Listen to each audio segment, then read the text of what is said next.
Goodbye, sir. Hello, Major. I'm afraid I've forgotten your name. Doesn't matter. Tell Major Stewart there's been a break-in. Break-in?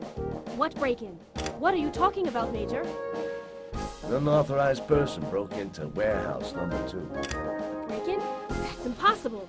The base is heavily guarded, Major. You don't believe me? Then go see for yourself. Please, don't get excited, sir. I'll call Major Stewart right away.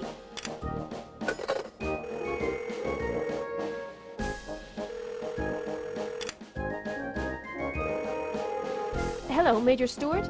Good day, sir. This is Julia Hanks. We have a small problem. What's happened, Miss Hanks? Someone just reported a break-in in the warehouse. Which warehouse?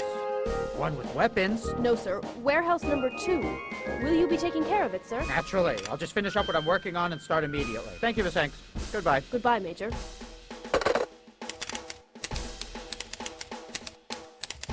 Hello, Major. I'm afraid I've forgotten your name. Don't take it so seriously, Major. You're the first doll to see what a big heart I have. Well, I'd say those other women were blind. You may have a point. I think they all wore glasses. That explains everything, Major. You ever see an Apache warrior? Excuse me, Major? You know, Indians carrying bows and arrows. Is that your way of making a pass, Major? No, it's actually my brother's. I learned it from him. Is your brother a priest, Major? Not at all. Then he must be 15, Major. You also got a brother that age. I'm an only child and a workaholic to boot. And I have a whole lot of paperwork to take care of, Major. So if you'd please... Of course. I also got a lot to do. Come by some other time so we can continue this fascinating conversation.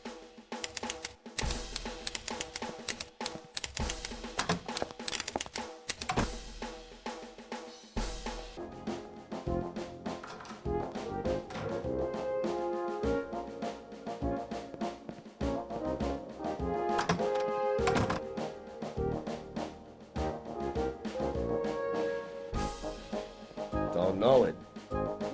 That must be art. Man sure has a nice view. A nice painting. I still wouldn't hang it up. The eagle, symbol of the USA. I could salute, but I don't want to. Bell's earth-shattering invention, also known as a telephone. That's my man.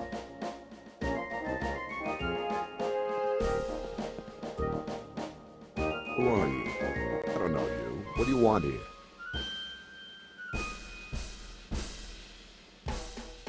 I've got something important to tell you, Colonel. No, I'm busy right now. This matter can't wait, Colonel. I said I'm busy. I will not permit you to tell me what I must do. Well, then you'll just have to change your habits. Who do you think you are?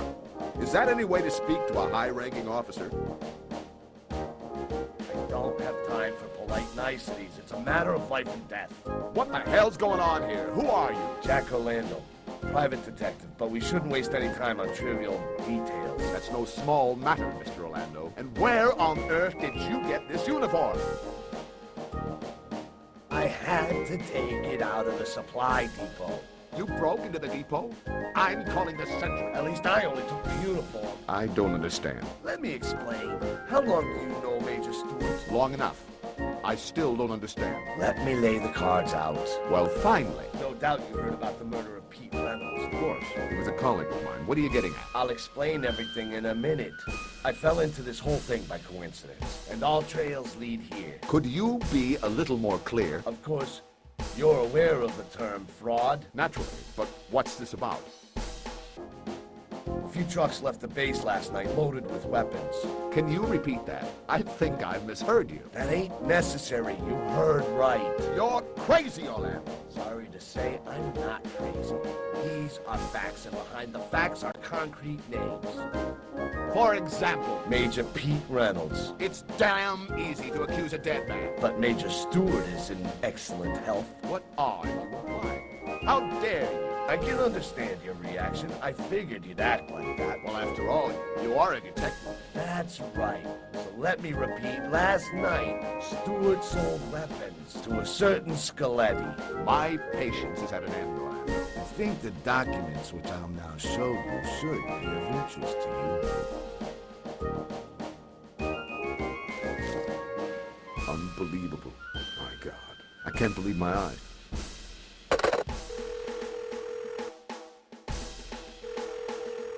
Hello, switchboard. Give me the officer on duty, now. Send over 2 armed soldiers. We have to arrest Major Stewart. No.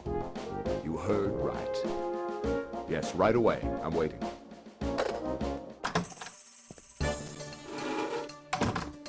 Well, look here, Max. Who have we got there? What a nice rendezvous.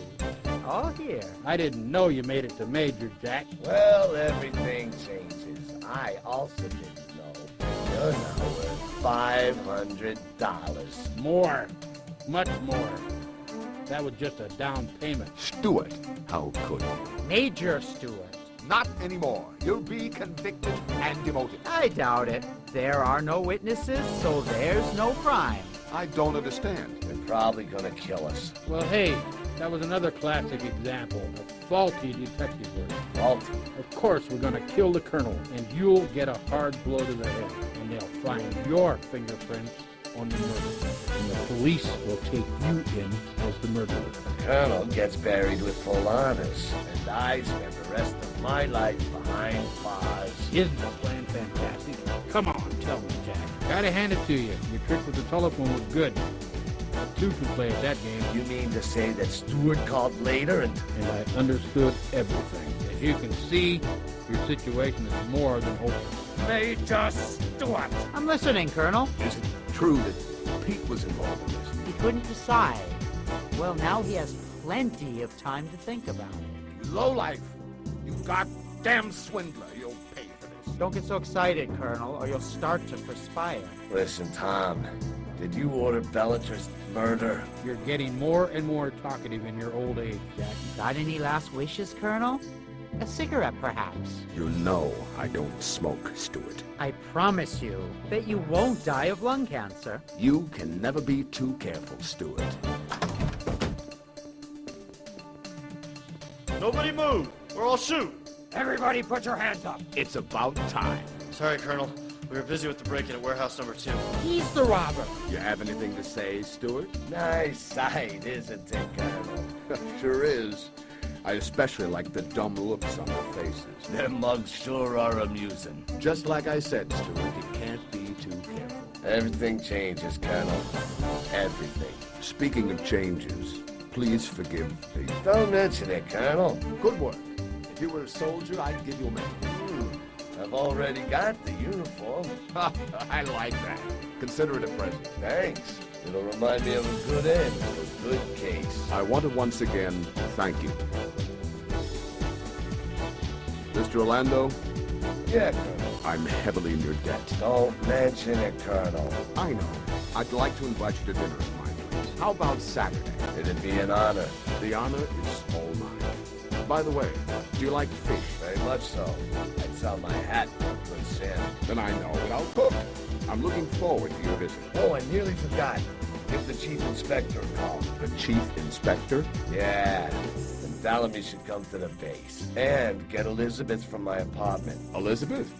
Who is Elizabeth? That's the gal who helped me get this whole thing wrapped up. Of course, I'll call him right away. And don't forget about dinner on Saturday night. That was good work, Mr. Orlando. You've done fantastic work, Mr. Orlando. 2 birds with 1 stone. 3. Don't forget about Scaletti.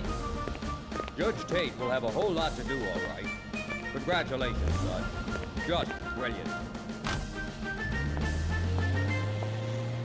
It's finally over. You could finally invite me for a cup of coffee. With pleasure. I'll even make it myself. Oh, I just remembered. I don't have any